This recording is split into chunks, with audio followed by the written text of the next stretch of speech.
When the bells of St. Petersburg tolled in 1762, a German-born Grand Duchess became Catherine II, Empress of all the Russias. Her throne was not given, it was taken with the help of regiments and a handful of resolute men. And the seat of power was the Winter Palace on the Neva, with its endless enfilades and watchful portraits. Across nearly 34 years, Catherine would govern an empire of ice and wheat, port and steppe, laws rewritten and borders redrawn.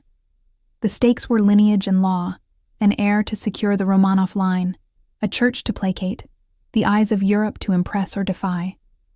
And within the hush of antechambers and candlelit galleries, the private stakes, companionship, trust, and the brittle coin of loyalty that could buy a moment of tenderness, or an exile at midnight. The Empress appears to the world as a figure of enamel and lace. She learns names, notches them like bookmarks in the mind.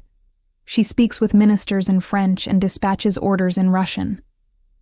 She is, in public, a sovereign, an idea dressed in velvet, a steadiness on which adoring myths and hostile rumors will rest. But even sovereigns have pulse and breath. In the private rooms of the small Hermitage, behind a door that opens with a key, whose teeth are kept wrapped in silk, a woman reads, writes, and waits. On a small table, a wax seal cools. The seal bears the double-headed eagle and a cipher of her name. She studies it as the wax darkens. The imprint is clean, the lines precise, a promise in negative space. In her hand is a letter begun and put aside. The words are cautious, the margins wide. She knows letters outlive hands. The first of the names in our story waits at the threshold, carrying not just a letter, but the weight of a throne. Grigory Orlov, tall, self-assured, a soldier whose voice can be a shout in the barracks, and a murmur in the gallery, stands under a portrait of Peter the Great and constructs, in silence, a new loyalty. The two faces he wears, savior of a queen, suitor of a woman, are not the same. For Catherine, the two faces she must present, the monarch whose smile crowns the faithful, and the woman who longs to be understood, are even further apart. She tells herself the vow she made that first July cannot be shared, not even with the man whose courage steadied the trembling spindle of power. But the veil is thin that separates gratitude from something riskier. A ring on his hand, not hers, glints when he gestures. It is a simple band, unremarkable. Yet once on a morning when frost furs the corners of the window and breath shows in the room, she sees him take it off and roll it between his fingers, as if feeling the weight of fate in a circle of metal. The specter of consequence lives here as an uninvited guest. The dynasty watches from the walls, past and future compressed in oil paint. She has a son, Paul, a boy with his own rooms at a distance set by court etiquette and stronger things. Law, rumor, the church's eyes. The whispers say what whispers always say when history meets a closed door. They try to count the number of hands on the cradle. Catherine knows such whispers stain the cloth of a reign. Once blotted, the mark never truly lifts. Day by day, the court's order holds. Plates are counted, candles trimmed, boots polished until a servant can see his face in the leather and wonder who it is that is looking back. A clerk lowers his quill over a ledger, ink cold and slow, and writes what can be written. Expenditures, arrivals, the hours at which doors were opened and closed. What cannot be written fills the air like the faint resinous scent of varnished frames, indulgence, apology, a word not said in a corridor because two lackeys were within earshot. At dusk, a fan closes with a soft click, and the Empress smiles at her guests. At night, a letter is sealed, and the Empress does not sign, only the cipher, a flourish that can be disavowed if necessary. A vow is renewed, to the empire before the mirror, to her own heart behind the veil.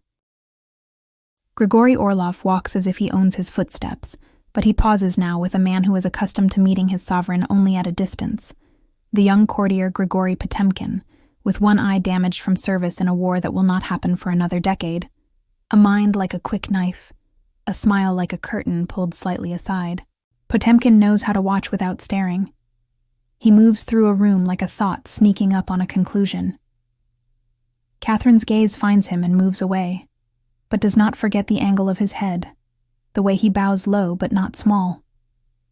An attendant, a woman of noble birth reduced in this room to the duties of a favor, notes that the Empress' fan is closed more often now, not to cool, but to conceal the small movements of her hand. The letters that leave at night go by a different courier, one recommended by Orlov, reliable, a man whose boots are always clean even in slush. A soldier who once served with Orlov swears he saw the Empress and his old commander look at each other the way people do when they have already made a decision and are now living with it. Another servant says he saw nothing at all and gets a coin slipped to him for his honesty. There is rivalry, but rivalry has the decency to be out in the open. Orlov's brothers find places. They multiply like mirrors in a brightly lit room. They are efficient, proud, sometimes rumored to be too proud. Rumors in St. Petersburg move with the light. They are longer at evening and too short at noon. That glove, the wrong glove in the right gallery, becomes a story. The lady who lost it is said to have a voice that sounds like obedience. The fan that conceals a hand conceals also the tremor of the heart. And yet, a different voice is heard in the small hours. A pen scratching, a pause when the candle gutters, the slow smoothing of paper on the table. The Empress writes to a man not in her bed but in her mind. Sometimes it is Orlov. His closeness is the natural language of power earned in a crisis. And sometimes, when she closes her eyes, it is Potemkin's fervor she imagines. The way ideals burn like oil on water, beautiful, dangerous, impossible to put out with a handful of snow. She is not certain if she admires him because he is useful, or because he is novel, or because he looks like the future in a court that wakes each day in a past it has gilded. A clerk, the same clerk with the slow ink, notes that a sealed packet left the palace without being logged. He writes a small circle in the margin, his own harmless rebellion, and will later say he remembers the way the wax seal still felt warm, as if it had a pulse. Pattern interrupt, quote card, alleged, "You have restored me to myself. You hold my heart in your hands." Alleged letter attributed to Catherine to a favored confidant, sent in 1763. The city watches, and the church prays, and Europe speculates. Catherine's letters to foreign ambassadors are crisp with policy. Her letters, if they are lovers' letters, are said to be warm and to the point. This is a court where intimacy is negotiated like a treaty, terms drafted by ministers of reputation, signatures witnessed in silence by maids lighting lamps and pages turning the handles of doors. The boundary between affection and alliance is a thread pulled through fabric, taut, fragile, visible only if you tilt the cloth and look sideways. Late one night, a cup of chocolate is set before the Empress. She puts it aside. The servant who brought it sees nothing, hears nothing, but remembers, years later, when recalling the change of favorites, a faint, unusual scent. Bitter oils, perhaps, or a medicinal resin. Nothing happened. That is the point. In palaces, nothing happening is a kind of miracle. Orlov stands near the dais. The room makes space around him. He is her first public promise, a favorite whose loyalty is carved into the very story of her accession. But at the far end of the hall, in the shimmering eddies of conversation, Potemkin is a new current. He is not yet the storm he will become. But when he leans in to speak, people listen with the particular stillness that means they are storing the words for later use. A folded letter slips from a sleeve. This is the mistake. A maid, no longer a child, not yet old, an adult whose life has been the carrying of other people's words, stoops and retrieves it. The wax has softened from the heat of the room. The seal's impression is slightly blurred but intact. She sees the eagle, sees the cipher. She feels the heat of someone else's urgency in the paper itself. She knows better than to open it. But between her thumb and forefinger, a trace of the wax sticks, and she will remember that tack for the rest of her life. The Empress dances twice, then retreats to the antechamber where a bell hangs on a silk cord. She pulls. A servant appears as if conjured, and with him comes Orlov. He stands at a distance measured in breaths. His face is the face of a man who has stood between a woman and her fear and been thanked for it in every way except the one that can last. He asks nothing with his mouth and everything with his eyes. She asks herself whether gratitude can be love if it has to carry so much iron. Then the door opens, not on a confidant, but on an interruption. Potemkin brings word of a courier at the gate, with maps, with time-bound information, with the kind of news that cannot wait for the proper moment. In the architecture of a heart, timing is a hallway with many doors. Catherine steps through one and closes it gently. She takes the packet from Potemkin's hands. Their fingers do not touch. She breaks the seal not in secret, but in front of two men who will define her reign in different registers. The maps are rough, drawn by men whose boots left red marks across the pages from old mud and new urgency. The news is about far borders, Cossack discontent, the shaky loyalty of people whose prayers are said in languages older than imperial law. She answers as a ruler, notes taken, orders drafted. The ball continues on the other side of the wall. The music sounds like a memory being erased and rewritten. Orlov steps back into ceremony. Potemkin steps forward into orbit. At the end of the night, the misplaced letter returns to its intended hand without being read. This is the miracle of palaces. 1,000 hands carry a secret without breaking it, and yet, the wax was slightly blurred. Later, a man who reads faces for a living will say that evening was when the Empress's eyes changed, as if she had adjusted to a new light. Rumors collide with ledgers. An officer is promoted, and in his account book, a chain of gifts is recorded. A medal, a horse, a diamond, and then, later, land. The whispers say gratitude. The whispers say pressure. Which is it? A lady in waiting weeps behind a closed door. A servant hears nothing but the sound of fabric being twisted in two hands. A note is returned unopened, its wax unbroken. A fan falls and is picked up by the wrong man. Catherine writes to a king she once loved before she was an empress. Stanisław Poniatowski sits on the throne of Poland by the grace of neighbors, arrangements, and the weight of his own compromises. Their letters, surviving in part, imagined in part, are a mix of tenderness and geopolitics. She calls him by a name no one else uses. He responds with honorifics that sound like embraces held at a safe distance. The partitions come. A map is redrawn with a straight edge, and a conscience that refuses to be consulted. Is this betrayal, or the inevitable grammar of empire? In the parlor, the grapes are sweet, and the knives are sharp. Potemkin rides a different road. His mind ranges from regiments to gardens. He dreams of ports on the Black Sea, of ships where there had been a thin line of horizon and hope. He and Catherine burn through paper. Their correspondence becomes its own country. Some say they were secretly married, an Orthodox sacrament whispered in a room where only the icon and the candle bore witness. Others say no. The priest is unnamed, the document unfound. The ring? A band that sometimes sits on her finger and sometimes not. A circle appears and vanishes like a cloud of breath in winter air. After the war with the Ottoman Empire, a treaty is signed that gives Russia more coastline and Catherine more sleep. Potemkin is made Prince of Taurida. He builds, or is said to build, villages that exist to be seen by his Empress, pretty facades for a caravan of imperial gaze. Later historians argue. Some say this was slander, a metaphor turned into a cudgel. A clerk in a distant office notes a payment for paint, for a fence, not a village, and the myth grows anyway. Rumor is a stain in water.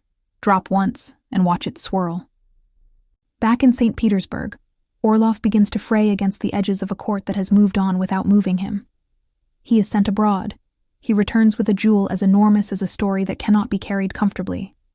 He offers it with a bow that feels like a farewell. She accepts with a graciousness that makes his absence already part of the past. He will marry, be restless, sit in rooms where no one looks with the particular intensity one reserves for people who can make or unmake a morning. He will be said to smile and sometimes to scowl at nothing at all. Catherine tries a new arrangement. After the great fever of Potemkin, a series of favorites with smaller flames, Alexander Vasilchikov, gentle, agreeable, tender in ways that feel like rest more than risk. Some at court say he is bored, some say he is relieved. When he is dismissed, it is with a pension and a country house. On the night he leaves, he packs a locket with a hair tress, placed there by someone who would not look him in the eye, and watches the candle burn down to the cup. The bell rings for a carriage. The hoofbeats fade into the wet snow. Ivan Rimsky-Korsakov, charming in an almost conspicuous way. The story in the diaries is that he was seen with Praskovia Bruce, the Empress's confidant. A door opened. A glance was shared. Was it a test of fidelity? A trap? Or nothing at all, multiplied by the court's appetite for scandal? He left in a hurry, the edges of his departure marked by a sudden silence where his music used to be. Servants whispered of a mirror turned to face the wall. Alexander Lanskoy, young but not helpless, musical in speech, pious in his kindness. Catherine loved him, perhaps because he did not pretend to be what he was not.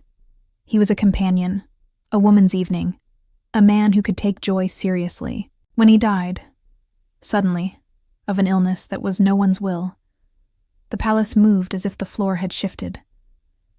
There were murmurs of oils in the night, of the bitter smell that means medicine, or something else that medicine pretends to be. The doctors argued in Latin while the candles died one by one, leaving pools of wax like unanswered questions. Through it all, Potemkin remains a planet. Their intimacy changes tense, from present to past perfect to a form that grammarians do not teach. He becomes at times the matchmaker, sending men he thinks will be gentle, suggesting arrangements like strategies. Critics call this cynical, admirers call it wise. Catherine calls it life. Power is a machine that must be oiled. Sometimes that oil is affection. She is careful. She does not ask for what cannot be freely given. And yet, how free can anyone be in the orbit of a throne? Consent, here, is a negotiation that includes comfort, honor, money, a country house, and the knowledge that refusal is a kind of exile of the spirit even if the body stays. An inquiry is made, quietly, into a cup of wine that was not finished. A page mentions a taste he cannot name. It could be nothing. It could be a herb burned in the kitchen. It could be a caution sewn into the day. The ledger has no entry for it, and the sermon the next morning is on faith being the evidence of things unseen. Yermolov arrives with the blessings of Potemkin, then bites the hand that ferried him. He is handsome in the way that makes other men sharpen their jokes. He cannot keep his balance on the tilting floor of gratitude. He speaks too sharply. He listens too little. He is sent away with a coach and a purse and the knowledge that he has missed a chance that few are offered twice. Platon Zubov emerges last, young as a spring leaf, clever in the way of a man who knows his age can be a mirror and a shield. He is careful with his words, and then less careful when he realizes the room will forgive him. For 7 years, he is the taste people learn to acquire. His family grows wealthy. His signature appears where a minister's might once have been. Ministers grumble into their sleeves. Some pray for patience. Some whisper that youth should not be given a sword, even if it is made of paper. Catherine watches him the way a woman watches a portrait of herself, painted in a style she did not choose. Potemkin dies on the road in 1791, in a carriage, with a cleric murmuring prayers and attendants fanning his face. The steppe is endless. The sky is vast. The Prince of Taurida is suddenly and entirely a human whose heart has stopped. The Empress receives the news with a stillness that makes those around her breathe more softly. She shuts herself away. A ring goes back into a drawer or onto a finger, depending on which memoir you trust. In some versions, she kisses a portrait and the varnish cracks. In others, she speaks to no one, and the message is a silence that becomes a doctrine. The notion of poison coils through these years like a rumor of smoke in a theater. The hall does not burn, but people keep turning their heads to sniff the air. A miscarriage in a distant palace. A stomachache after a banquet. A breathless death in a city where winter kills without malice. Bitter resins, someone says under his breath. Treated cloth, another adds. No names, nothing that can be indicted. The court prefers rumor to evidence. Evidence would end the story, and they are not done telling it. Catherine, in her last months, walks rooms she built. The Hermitage stands like a testament to appetites she was never ashamed to name. For art, for wit, for conversation that moves faster than the beams of the palace can creak. She reads at night. She writes in the morning. She is still an autocrat.